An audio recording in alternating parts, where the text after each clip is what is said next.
Hello दोस्तों, तो मैं शशि कुमार फिर से स्वागत करता हूं आपका द मार्कर में। आज हम बात करने वाले हैं वही जैक बोर्ड का। हम लोग फर्दर 11th वाला ही आगे सॉल्व कर रहे हैं। कौन सा चैप्टर है तो आपको मालूम हो वो हम लोग कौन सा चैप्टर को सॉल्व कर रहे हैं। तो some basic concepts of chemistry, जो कि आपका चैप्टर 1 है। ठीक है, some basic concepts of chemistry. कौन, इससे पहले मैंने 10 क्वेश्चन सॉल्व कर दिया है, पहले आप उसे भी देख सकते हो। ठीक है, 10 क्वेश्चन हम लोग ऑलरेडी सॉल्व कर चुके हैं 1 to 10। आज हम लोग बात करने वाले हैं फर्दर 10 से आगे, यानी 11 से शुरू करेंगे। आप अगर एनसीईआरटी में देखोगे तो चैप्टर 1, अगर आपके पास नोट होगा तो नोट लेके बैठो, अगर नहीं भी है तो आप एनसीईआरटी बुक को अपने साथ रखिए। ठीक है, ताकि मैं कुछ भी बोलूँ तो आपको देख सकते हो, वहाँ पे आराम से खोज सकते हो। एनसीईआरटी में एकदम आपको मिल जाएगा, तुरंत देखते के साथ मिल जाएगा। तो चलिए हम लोग बात करते हैं। पहला क्वेश्चन देखिए, 11th नंबर है, the value of 37 degree Celsius in kelvin is. 37 degree Celsius दिया हुआ है, आपको कैल्विन में बदलना है। मालूम है टेम्परेचर का 3 यूनिट होता है, एक kelvin, degree Celsius and degree Fahrenheit. इस बार हमको कन्वर्जन किस में दिया हुआ है, डिग्री सेल्सियस को कैल्विन में। तो आपको पता हो कैल्विन का फॉर्मूला क्या होता है, जो भी डिग्री सेल्सियस का वैल्यू है उसमें आप एग्जैक्ट वैल्यू होता है 273.15, बट आप रफली में क्या यूज करते हो 273। क्लियर है? तो देखिए डिग्री सेल्सियस का वैल्यू दिया हुआ है 37, कैल्विन में पूछा है तो बस 273 ऐड कर दीजिए, एकदम सिंपल सा क्वेश्चन है। तो 37 प्लस 273 ऐड कर दीजिए, 0.15 भी ऐड कर दीजिए, कोई फर्क नहीं पड़ता है। अगर ऐड करोगे तो कितना आ जाएगा, 73 और 7 80 और 30 यानी 310। तो यहाँ पे आ जाएगा 310.1 कैल्विन। ये अब 310 एक ऑप्शन दिख रहा है तो आप इसे टिक कर दीजिए।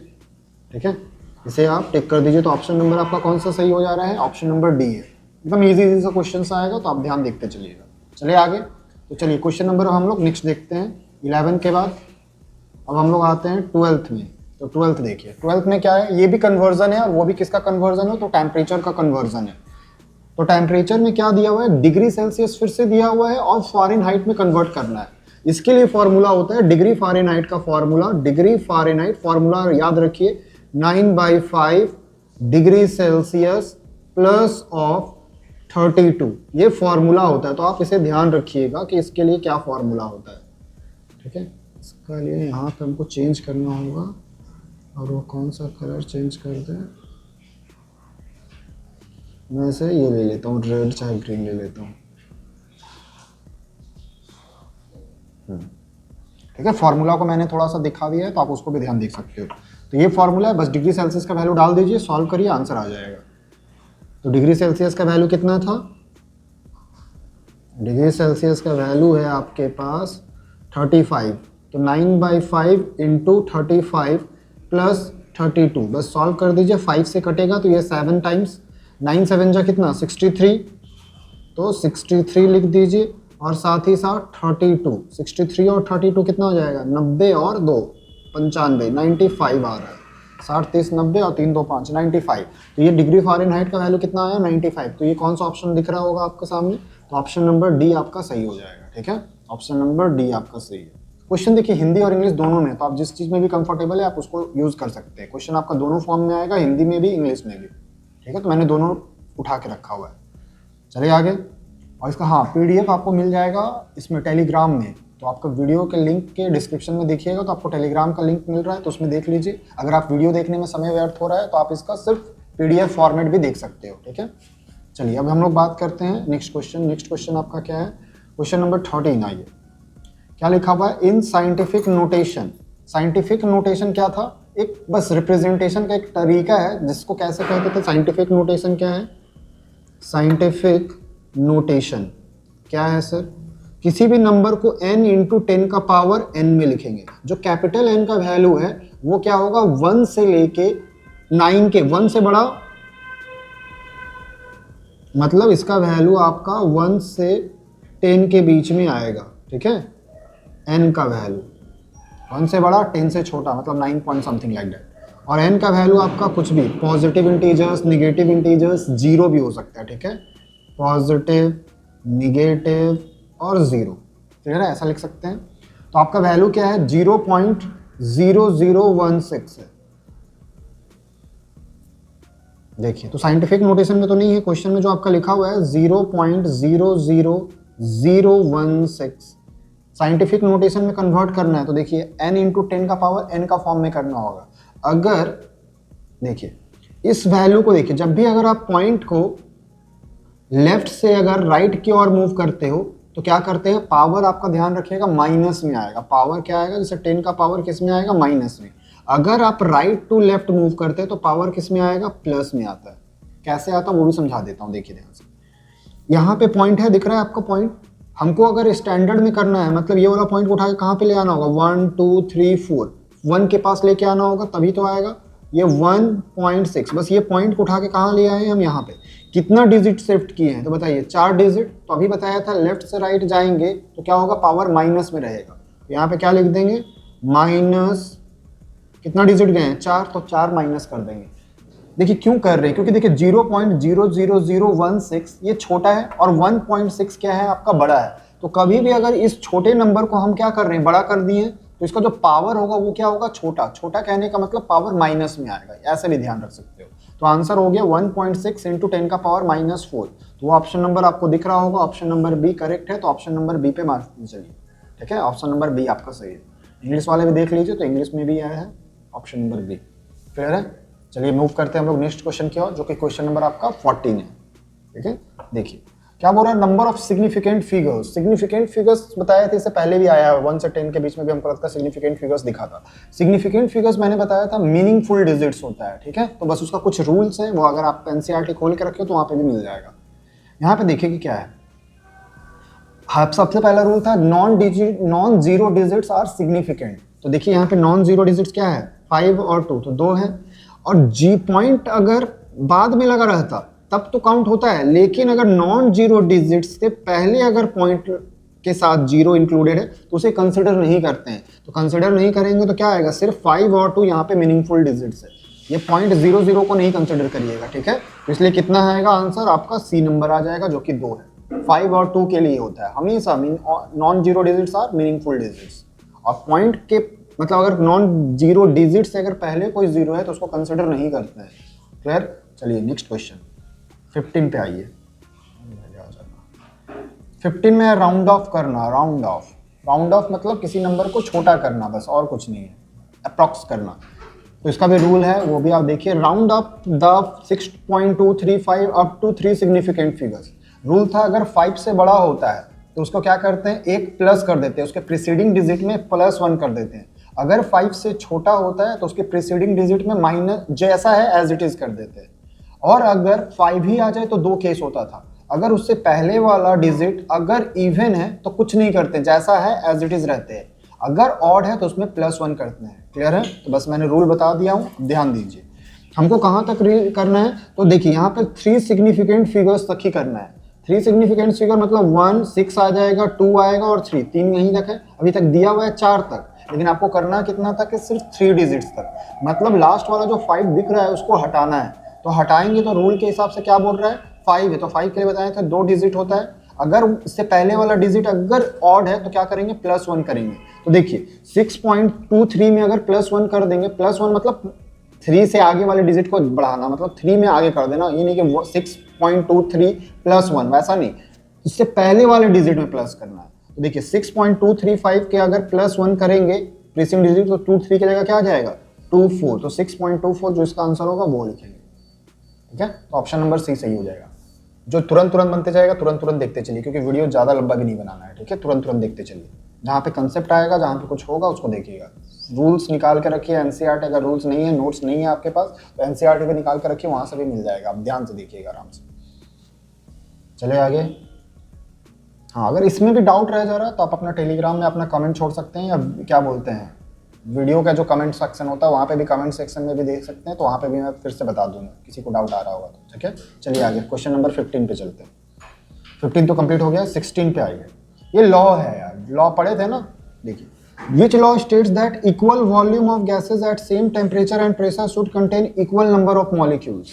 बोलता है अगर वॉल्यूम बराबर होगा तो नंबर ऑफ मॉलिक्यूल्स भी बराबर होगा, प्रेशर सेम होना चाहिए, टेम्परेचर और प्रेशर सेम होना चाहिए। तो ये किसका लॉ था, एवोगैड्रो भाई का था। उसका आंसर होगा एवोगैड्रो, देख लीजिए ऑप्शन डी। ठीक है, तुरंत भर में अगर इक्वल वॉल्यूम है तो उसका मॉलिक्यूल्स का संख्या भी बराबर होगा, चाहे आप कोई भी गैस रख लीजिए, बस टेम्परेचर और प्रेशर बराबर है। तो आप उसको वो कौन बताया था, एवोगैड्रो भाई साहब ने बताया था, तो उसको एवोगैड्रो हो गया। चलिए क्वेश्चन नंबर 16 हो गया। अब हम लोग आते हैं 17 की तरफ। Molecular mass, atomic mass, atom का मास को मेजर करते हैं किसमें, यू में, याद रखिएगा। मॉलिक्यूल का भी मास मेजर करते हैं यू में। एक एटम एक मॉलिक्यूल का मास को मेजर करते हैं यू में। यू मतलब एटॉमिक मास यूनिट। क्लियर है। तो ग्लूकोज का है तो ग्लूकोज का काउंट कर लीजिए। कार्बन का कितना होता है सर, तो कार्बन का होता है आपका 12। हाइड्रोजन का एटॉमिक मास 1। ऑक्सीजन का कितना होता है, तो 16। अब इसको काउंट कर दीजिए। C6H12O6। देखिए कार्बन का कितना मास होता है, एक कार्बन के लिए 12, बट है यहाँ पे कितना 6, तो 12 इंटू 6 कर दीजिए। ऑक्सीजन का ध्यान दीजिए, हाइड्रोजन है ना, तो हाइड्रोजन कितना है, एक हाइड्रोजन के लिए कितना है, देखिए एक हाइड्रोजन का होता है 1, लिखा हुआ है देखो बगल में, लिख भी दिया हूँ, याद रखिएगा। और 12 हाइड्रोजन है तो 1 इंटू 12। फिर से कोई नया एलिमेंट आएगा तो प्लस का सिंबल डालेंगे। ऑक्सीजन के लिए कितना होता है, तो 16, तो 16 इंटू एक ऑक्सीजन के लिए 16, तो 6 ऑक्सीजन के लिए 16 इंटू 6 कर देंगे। चलिए सॉल्व करिए। 12 6 जा 72, 12 1 जा 12, 16 6 जा 96। तो इसको सॉल्व करेंगे तो आ जाएगा 180। अभी बताएं मॉलिक्यूल का मास को किस में कंसिडर करते हैं, म्यू में। म्यू, एक एटम एक मॉलिक्यूल का, तो म्यू बोलिए या एएमयू बोलिए, सेम बात है। तो इसका आंसर हो जाएगा ऑप्शन नंबर सी 180 यू। चलिए next question, empirical formula. Empirical formula का मतलब क्या है सर, तो इंपेरिकल फार्मूला जस्ट बताता है सिंपलेस्ट फार्मूला। अगर कुछ कॉमन आ रहा होगा तो निकाल दीजिए, तो जो बनेगा वही हो गया आपका इंपेरिकल फार्मूला। ठीक है, तो देखिए C6H12O6 है, तो C6H12O6 क्या कॉमन दिख रहा है, 6 कॉमन दिख रहा है सर, तो 6 कॉमन हो गया, तो बचा क्या, CH2O। क्लास में भी ऐसा क्वेश्चन किया हुआ होगा। ठीक है, तो देख लीजिए CH2O। तो ऑप्शन नंबर कौन सा है, डी है, तो डी को मार्क दीजिए। चलिए क्वेश्चन नंबर 19 पे स्विच करिए। मोल्स पूछा है भाई, मोल्स का फॉर्मूला बताइए। इसको एन से डिकाउंट करते थे, इसका फॉर्मूला था given mass bye molecular mass या मोलर मास, जो भी बोल दीजिए। अमोनिया है तो अमोनिया के लिए मोलिकुलर मास कैसे निकालेंगे, तो अमोनिया का मास होता है, नाइट्रोजन का होता है कितना 14 और हाइड्रोजन के लिए 1, तो अमोनिया के लिए कितना हो जाएगा बताइए। NH3 के लिए अगर आप बात करोगे तो कितना आ जाएगा 14 और कितना, एक हाइड्रोजन का 1, 3 हाइड्रोजन है तो 3, तो 14 3 17। तो गिवन मास कितना है 34 डिवाइडेड बाई मोलर मास 17, तो 17 बाई 34 बाई 17 कितना आ जाएगा 2, तो आंसर क्या आया 2 मोल। तो 2 मोल लिख लो भाई, ऑप्शन बी। ठीक है, चलिए क्वेश्चन नंबर अब 19 आ जाओ, 19 खत्म 20 पे आइए। पूछ रहा है कितना मोल्स होगा, तो मोल्स का 3 फॉर्मूला होता है। ठीक है, एक तो अभी मैंने लिखा given mass by molar mass, दूसरा क्या होता है N/Na, जितना नंबर है उसको एवोगैड्रो नंबर से डिवाइड कर दीजिए, वही आ जाएगा मोल्स। और एक होता है अगर वॉल्यूम में दिया हुआ है तो गिवन वॉल्यूम बाई 22.4। ये 3 फॉर्मूला होता है मोल्स का, बस तीनों ध्यान रखिएगा। Moles, how many moles is 12.04 10 to the power 23 atoms of helium. Moles पूछा है, नंबर दिया हुआ है, तो बस डिवाइड कर दीजिए यार। नंबर ऑफ मोल्स का फॉर्मूला क्या होता है, नंबर ऑफ मोल्स लिख देता हूं, क्या होता है, एक तो बताया है गिवन मास बाय मोलर मास, एक बताता हूं जितना नंबर होगा उसको एवोगैड्रो नंबर से डिवाइड कर दीजिए, और एक होता है वॉल्यूम डिवाइडेड बाय 22.4। ये 3 फॉर्मूला होता है मोल्स के लिए। तो अभी हमको क्या दिया हुआ है, नंबर दिया हुआ है, तो सेकेंड वाला फॉर्मूला यूज करेंगे। नंबर कितना था 12.4, तो नंबर है, तो नंबर ऑफ मोल्स को स्मॉल n से डिनोट करते हैं। फॉर्मूला कौन सा यूज करेंगे, तो N/Na यूज करेंगे। ठीक है, हम उसको ऊपर ले चलते हैं। n का वैल्यू दिया हुआ था क्वेश्चन में 12.04 इंटू 10 का पावर 23 ही था ना, हाँ जी 23 ही है। उसको डिवाइड कर दीजिए, एवोगैड्रो नंबर 6.023 6.02 जो भी बोल दीजिए, मैं ऐसा कर रहा हूँ जिससे आसानी से कट जाए जानबूझकर। 10 का पावर 23, 10 का पावर 23, 23 कटा 6 और 2, तो ये 2 बार में कटेगा, तो आंसर क्या आ जा रहा है 2, तो आंसर क्या हो जा रहा है 2 मोल, तो ऑप्शन नंबर 2 हो जाएगा। ठीक है, सिंपल, बहुत सिंपल क्वेश्चन रहेगा, एक एक लाइन में बनते जाएगा, तुरंत देखते चलिए, खत्म करते चलिए। ठीक है, अब क्या बोल रहा है, what is the mass of 4 moles of hydrogen gas, 4 mole of hydrogen gas. अच्छा, हाइड्रोजन गैस कैसे फॉर्म में रहता है, तो अगर हाइड्रोजन गैस का बात किया जाए तो हाइड्रोजन गैस आपका कैसे फॉर्म में रहता है, तो H2 का फॉर्म में होता है। क्लियर है? अभी बार बार बोल रहा हूँ, तो हाइड्रोजन के लिए कितना मास लेते हैं 1, तो एक हाइड्रोजन के लिए क्या आएगा, हाइड्रोजन गैस के लिए क्या आएगा 2 मोल्स निकालना है। अच्छा ठीक है, H2 का मोलर मास कितना हो जाएगा, एक 1 के लिए तो 2 है, तो यहाँ पे इंटू 2 कर देंगे तो यहाँ पे आया 2। यूनिट होता है मोलर मास का ग्राम पर मोल। यूनिट पे भी आपको ज़्यादा चर्चा भी नहीं करना, अगर पता हो तो मोलर मास का यूनिट क्या होता है, ग्राम पर मोल। मतलब एक मोल का मास कितना आएगा, 2 ग्राम आएगा। किसका, हाइड्रोजन का। हाइड्रोजन ही बोला है ना, हाँ जी। आपसे क्या पूछा गया है, मास बताइए, तो मास बताने के लिए वही फॉर्मूला है, number of moles equal to given mass by molar mass. पूरा नहीं लिख रहा हूँ, स्मॉल m का मतलब नंबर ऑफ मोल्स और gm मतलब गिवन मास, mm मतलब मोलर मास। तो नंबर ऑफ मोल्स दिया हुआ है आपका कितना, 4 मोल ना, तो 4 मोल वैल्यू डाल दीजिए, n का वैल्यू। गिवन मास तो निकालना ही है सर, मोलर मास का वैल्यू कितना है 2। इसको सॉल्व करेंगे तो आंसर आ जाएगा गिवन मास का 8। तो given mass equal to 4 into 2, cross multiply करिए तो आंसर कितना आ जा रहा है 8 ग्राम। तो आंसर 8 ग्राम है, तो मार दीजिए और क्या। तो आंसर है आपके सामने 8 ग्राम, तो ऑप्शन डी हो जाएगा। ठीक है, चलिए आगे। स्विच का नहीं हो रहा आज। क्वेश्चन नंबर 22 देखिए, क्या बोला गया है, अगर 1 मोल ऑफ कार्बन वेट है 12 ग्राम, अगर 1 मोल कार्बन एटम का वेट है 12 ग्राम, तो बताइए कि what is the nearest mass of 1 atom of carbon. मतलब एक एटम का मास कितना होगा। सिंपल सा बात बोल रहा है, 1 मोल, 1 मोल का मतलब Na एटम्स। 1 मोल, इसको ऐसे लिखते हैं 1 मोल, आवाज करता है तो इसको हटा दे। 1 मोल का मास कितना है, 1 मोल कार्बन का मास कितना है सर, तो 12 ग्राम। अब 1 मोल का मतलब है Na एटम्स, Na मतलब एवोगैड्रो नंबर, यानी 6.022 होता है, तो उसको नहीं लीजिए तब भी चलेगा यार, 6.02 लिख लो यार। 10⁻23 एटम्स ऑफ कार्बन का वेट है 12 ग्राम। ठीक है, इतना एटम्स का वेट है 12 ग्राम, तो हमको एक एटम का बताना है, तो एक एटम के लिए कितना आएगा बताइए, 12 बाई 6.02, 0.02 को कंसिडर ना भी करो तो कोई बहुत बड़ा फर्क नहीं आने वाला है। अब इसको सॉल्व करो, 6 का 6 ही मान के कंसिडर करो तो ये 2, और 10 का पावर 23 ऊपर जाएगा तो क्या आ जाएगा माइनस, तो 10 का पावर -23 ग्राम। एक एटम का मास कितना आ रहा है दिख रहा है, 2 × 10 का पावर -23। जो ऑप्शन नंबर डी दिख रहा है तो यहाँ पे डी को मार दीजिए, 2 × 10⁻⁻23 ग्राम। चलिए आगे, चलिए नेक्स्ट क्वेश्चन पे चलते हैं। ये थोड़ा बड़ा क्वेश्चन है, देखिए क्या बोला गया है। विच of the following correctly represents 36 gram of water. 360 ग्राम पानी में कौन सा सही स्टेटमेंट है, इसमें मल्टीपल भी है। देखिए पहला ऑप्शन 2 मोल ऑफ वाटर, तो वाटर का मोल्स निकाल लीजिए। यहाँ तो नीचे मैं लिखूंगा तो यहाँ पे देखिए, यहाँ पे लिख दे रहा हूँ। H2O, हाइड्रोजन का कितना मास होता है 1, और कितना हाइड्रोजन है 2, तो 1 × 2 प्लस ऑक्सीजन के लिए कितना होता है 16।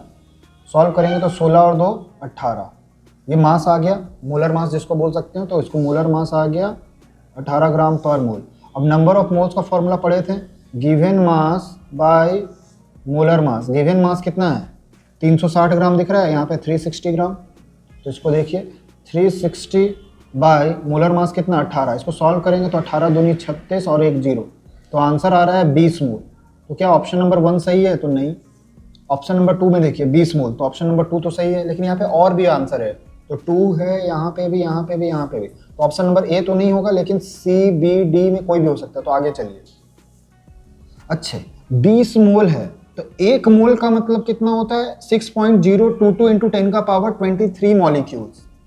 1 मोल का मतलब होता है 6.022 × 10 का पावर 23 मॉलिक्यूल्स, लेकिन यहाँ तो आंसर है 20 मोल, तो ऑप्शन नंबर 3 भी नहीं होने वाला है। तो बचा क्या 4 हो सकता है, तो ऑप्शन हमको ऐसे ही दिख रहा है, तो डी हो जाएगा। बिना बनाए भी आप सॉल्व कर सकते हो, बना के भी दिखा दे रहा हूँ, लेकिन देखिए 1 को क्यों काटा, ऑप्शन समझ में आ रहा है, क्योंकि आंसर क्या आ रहा था 20 मोल।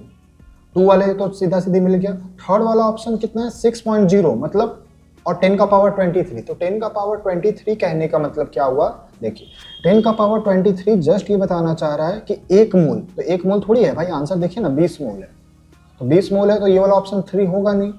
तो बचा क्या है, ऑप्शन कौन सा बचा है 4, तो 1 तो होता नहीं, ए नहीं होता, बी भी नहीं हो रहा है, सी भी नहीं हो रहा है, तो बचा क्या, डी। तो ऑप्शन डी ही आने वाला है। तो देखिए हम लोग सॉल्व भी कर लेते हैं। 20 मोल है, 20 मोल क्या है बताइए, तो 20 मोल पानी है, H2O मॉलिक्यूल। और H2O कैसा है मॉलिक्यूल, एक से ज्यादा एटम होता है उसे कहते हैं मॉलिक्यूल। देखिए तो मोल पता है, हमको क्या निकालना है, नंबर निकालना है, तो उसके लिए कौन सा फॉर्मूला लगाएंगे, n/Na। n का वैल्यू निकालना है, तो n स्मॉल n का वैल्यू कितना आया है 20 मोल, n का वैल्यू निकालेंगे तो ये Na इधर आ जाएगा, तो 20 Na बोल सकते हैं। और Na का वैल्यू क्या होता है, देखिए एवोगैड्रो नंबर का वैल्यू क्या होता है, देखो n = 20 इंटू Na। Na का वैल्यू होता है 6.02 इंटू 10 का पावर 23। सॉल्व करिए, 6 दूनी 12 यानी 12.04, 2 से मल्टीप्लाई किया। और ये जो 20 है ना, 20 इसको 10 इधर कर ले रहे हैं, ऐसा करते देखिए, ये जो 2 है ना तो उसको सिर्फ 2 लिखा, 6 को मैंने 6 लिखा है, 0.02 इंटू 10 इंटू 10 का पावर 23। अगर 10 का पावर मल्टीप्लाई में होता तो बताया गया है कि क्या होता है, पावर ऐड होता है। अब इसको सॉल्व करिए, 6 इंटू 2 तो क्या आ जाएगा 12.04 इंटू 10 का पावर 23 प्लस 1 क्या आया 24। पॉइंट को अभी बताए थे, अगर इधर से इधर ले जा रहे हैं, राइट से लेफ्ट, तो इसका पावर क्या होता है, घटता है। क्योंकि ये क्या कर रहे हैं, इस नंबर को देखिए, नहीं घटेगा क्यों यार, इसका वैल्यू को देखिए, हम लोग क्या कर रहे हैं, घट रहा है ना, 12 से 1.2 जा रहे हैं, तो इसका वैल्यू को घटा रहे हैं, तो इसको क्या करना होगा, बढ़ाना होगा, मतलब 10 का पावर प्लस में आएगा। तो कितना डिजिट घटाए हैं, एक डिजिट घटाए हैं, तो एक प्लस कर दीजिए, जितना घटाएंगे उतना प्लस करेंगे।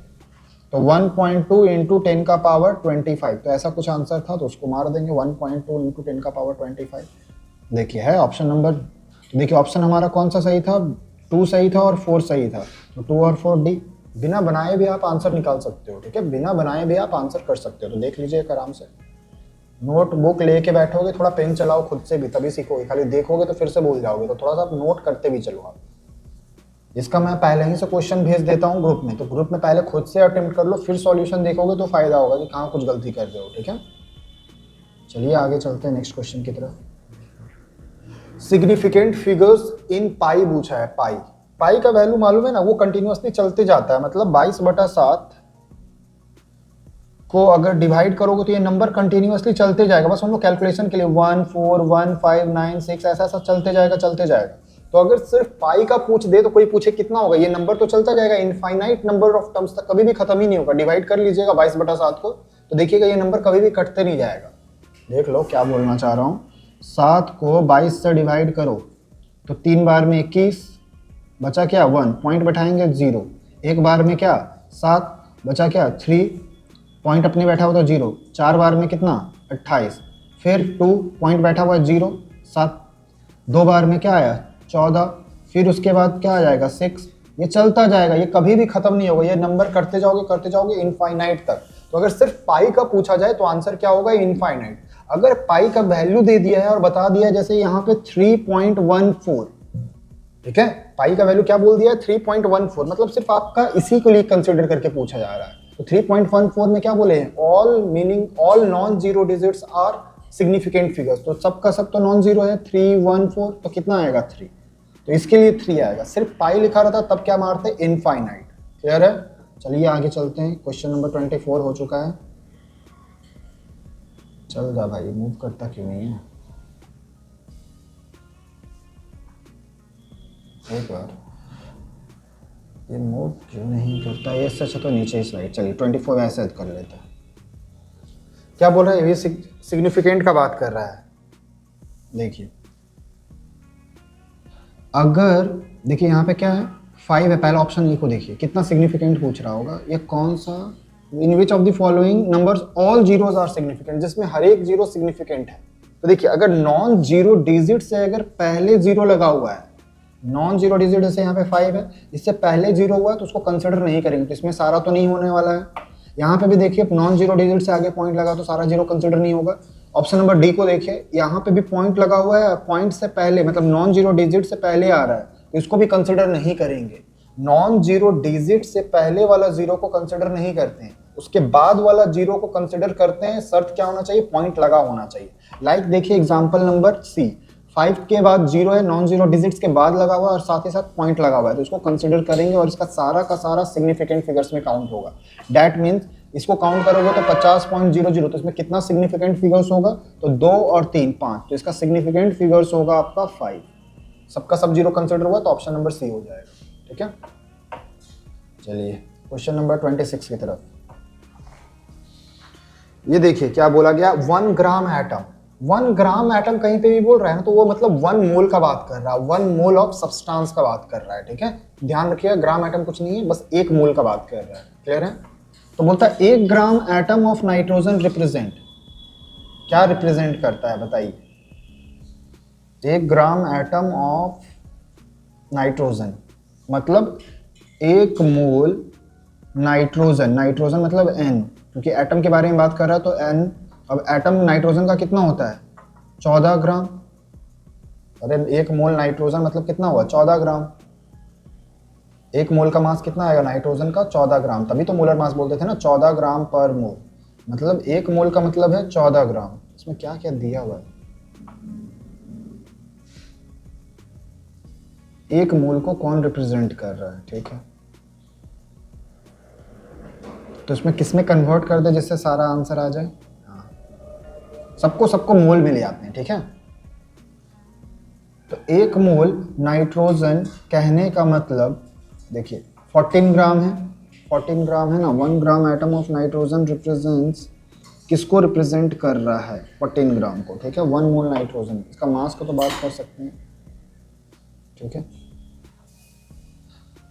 6.022 इंटू 10 का पावर 23 मॉलिक्यूल्स ना, तो मॉलिक्यूल है भी नहीं, तो ये ऑप्शन नंबर ए तो नहीं होने वाला है।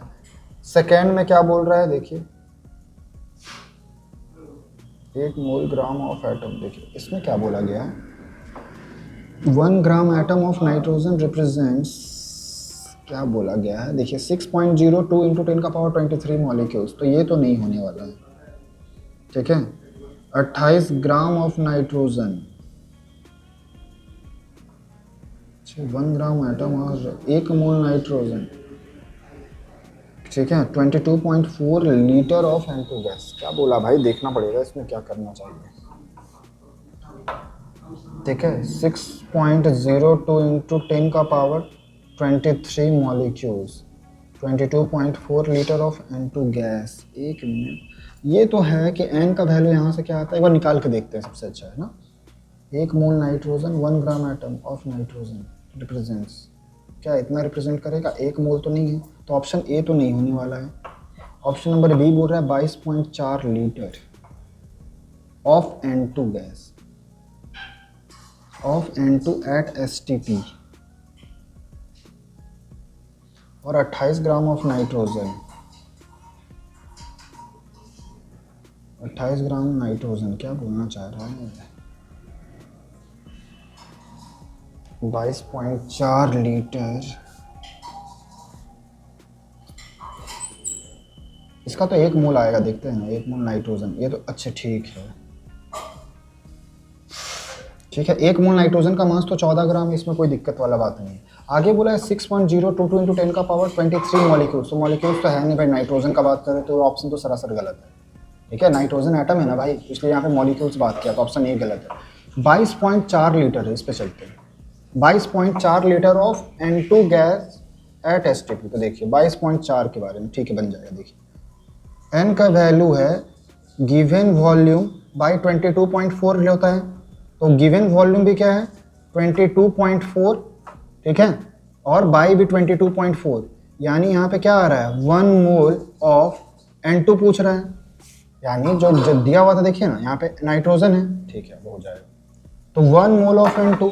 अब अभी हम लोग को पढ़े हैं N मोल्स का फॉर्मूला क्या होता है, given mass by molar mass.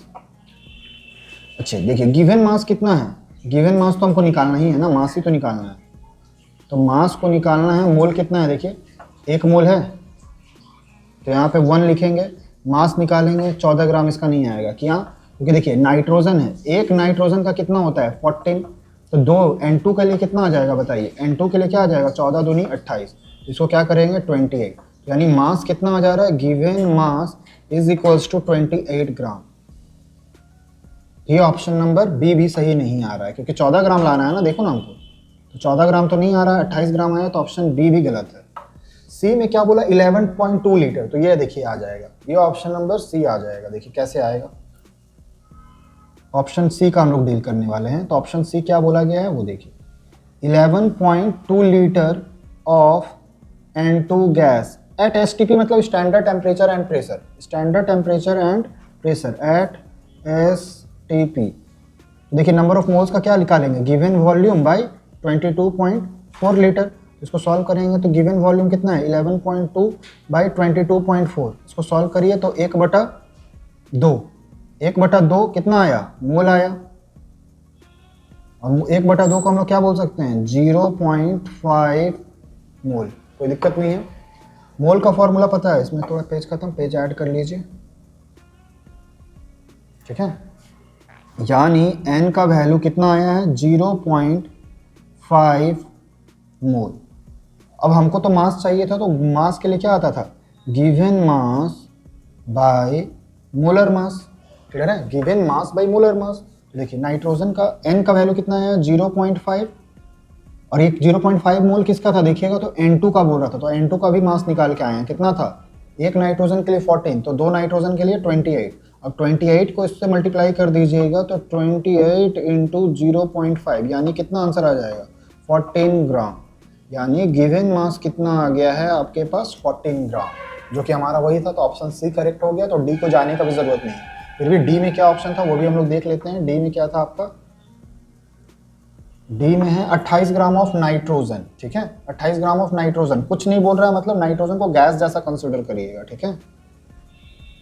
Option number D 28 gram of nitrogen. अगर आप इसको भी कंसिडर करिए ना, आंसर तो ऐसे भी नहीं आ रहा इसका, क्योंकि एक आ गया तो दूसरा तो होगा नहीं, क्योंकि मल्टीपल MSQ तो है नहीं कि मल्टीपल सिलेक्टिव है, तो एक का एक ही आएगा। तो गिवन मास बाय, अच्छा डायरेक्ट यार उसमें क्यों कर रहे हैं हम, 28 ग्राम तो दिया ही हुआ है ना, हमको लाना किसके बराबर था, 14 ग्राम के, तो ये 28 ग्राम है, तो ऑप्शन डी भी गलत। तो बचा किसमें, 14 ग्राम किसमें आया है, ऑप्शन नंबर सी में। तो बस, तो ऑप्शन नंबर सी आ जाएगा आपका इसका करेक्ट आंसर। तो ऑप्शन सी सही है, डी गलत है, क्लियर है। थोड़ा सा समय लगा, लेकिन ध्यान दीजिएगा, 1 ग्राम एटम कहने का मतलब 1 मोल ऑफ सब्सटेंस, ठीक है, सिंपल सा है और कुछ नहीं। चलिए नेक्स्ट क्वेश्चन चलते हैं। परसेंटेज निकालना है, तो परसेंटेज निकालना बहुत आसान है, जिसका निकालना है उसको ऊपर रखना है, डिवाइडेड बाय टोटल इनटू 100, बस ऐसे ही निकालते हैं परसेंटेज। तो ऑक्सीजन का निकालना है NaOH में, तो ऑक्सीजन का मास कितना होता है बताइए, 16, और इसमें कितना है, सिर्फ एक ही ऑक्सीजन है तो 16 है। और NaOH का मास निकाल लीजिए। सोडियम का पता होना चाहिए, कितना होता है सोडियम का 23, ऑक्सीजन का 16, और हाइड्रोजन के लिए कितना 1, इसको जोड़िएगा तो 40। तो किसका निकाल रहे हैं हम लोग, परसेंटेज, इधर लिखेंगे तो दिखेगा नहीं, तो इससे अच्छा इधर ही लिख लेते हैं, percentage of oxygen in NaOH कितना आया, ऑक्सीजन के लिए कितना है 16, NaOH का कितना है 40, जिसका निकाल रहे हैं उसको ऊपर, जिसका टोटल डिवाइड में इनटू 100 और प्रतिशत का साइन लगा दीजिए। 8 का टेबल में 2 बार में, 8 का टेबल में 8 × 40, 5 का टेबल में ये 20 बार में, 20 दूनी 40% आंसर। तो 40% जो भी है उसको कर दीजिए, तो 40 है, तो ऑप्शन नंबर ए हो गया, ठीक है। हाँ, what quantity of lime stone will give, lime stone on will give 56 kg of CO। तो लाइम स्टोन इसको बोल रहा है कैल्शियम कार्बोनेट, क्लास 10 से ही पढ़ रहे हैं, कैल्शियम कार्बोनेट को अगर हीट करते हैं तो क्या में डिकम्पोज होता है, calcium oxide plus CO2, clear है। देखिए इसका 1 मोल कैल्शियम कार्बोनेट, जिसको लाइम स्टोन बोला जा रहा है, वो 1 मोल कैल्शियम ऑक्साइड बना रहा है, और साथ ही साथ 1 मोल कार्बन डाइऑक्साइड बना रहा है, क्लियर है। अब इसका मास कितना आएगा, 1 मोल का मास कितना आ रहा है देखिए तो जरा, कैल्शियम के लिए 40, कैल्शियम का बगल में लिख देता हूँ, कैल्शियम के लिए कितना कंसिडर करना होता है, कैल्शियम का 40, कार्बन का 12, ऑक्सीजन का 16, ये पता होना चाहिए आपको। तो कैल्शियम के लिए 40, यहीं पे कर दे क्या हम, देखिए CaCO3, कैल्शियम के लिए 40, 12 और 16 होता है ऑक्सीजन का, तो 16 × 3, सॉल्व करिएगा, 40, 12 और 48, यानी आ जाएगा 100 ग्राम। और CaO का निकालिए, तो 40 और 16, 56 ग्राम। मतलब इसका अगर आप 100 ग्राम लीजिएगा तो इसका कितना बन रहा है, 56 ग्राम, क्योंकि एक से एक बन रहा है। पूछ रहा है कि इसको हमको 56 केजी बनाना है, CaO को 56 केजी होना चाहिए, तो इसका भी क्या होना चाहिए, 100 केजी होना चाहिए। यूनिटरी मेथड से सिंपल लग जाएगा, तो सिंपल था। अगर इसको 56 केजी चाहिए तो इसको कितना चाहिए, 100 केजी चाहिए। बस इसका आंसर कितना हो जाएगा, 100 केजी। क्लियर है? 28 हो गया, चलिए जल्दी से ख़त्म करिए। अरे सॉरी यार, एक कट कहाँ गया, 29 आना है। चलिए बोल रहा है, क्या बोल रहा है, how many molecules are present in 1 gram of hydrogen. How many molecules are present in 1 gram of hydrogen. पहले तो मॉलिक्यूल्स क्या पूछ रहा है, यानी H2 में 1 ग्राम में कितना मॉलिक्यूल्स होगा, ये तो इतना ही बता सकते हैं। H2 का कितना होता है मोलर मास, एक हाइड्रोजन के लिए 1, तो 2 के लिए कितना आया, 2, तो इसका यूनिट हो जाएगा 2 ग्राम पर मोल। यानी इस कहने का मतलब है 1 mole of H2 molecule, 1 mole of H2 molecule का वेट कितना हो रहा होगा, 2 ग्राम। क्लियर है? 1 मोल ऑफ H2O मॉलिक्यूल का वेट है आपके पास 2 ग्राम। आपसे पूछा क्या है, कितना मॉलिक्यूल्स है, तो जिसको निकालना रहता है उसको राइट साइड करे, तो बस इसी को मैं उलट रहा हूँ। That means 2 gram of H2 molecule, unitary method लगा रहा हूँ मैं, 1 मोल, और 1 मोल की जगह क्या लिख सकता हूँ बताइए, एवोगैड्रो नंबर, मतलब 6.02 10 का पावर 23 मॉलिक्यूल्स ऑफ H2। 2 ग्राम में कितना होगा बताइए, 6.02 इंटू 10 का पावर 23 मॉलिक्यूल ऑफ H2। तो हमसे क्या पूछा गया है, देखिए हमसे पूछा गया है कि 1 ग्राम में कितना होगा, तो 2 में अगर इतना है तो 1 में क्या होगा, डिवाइड कर देंगे, तो 6.02 इंटू 10 का पावर 23।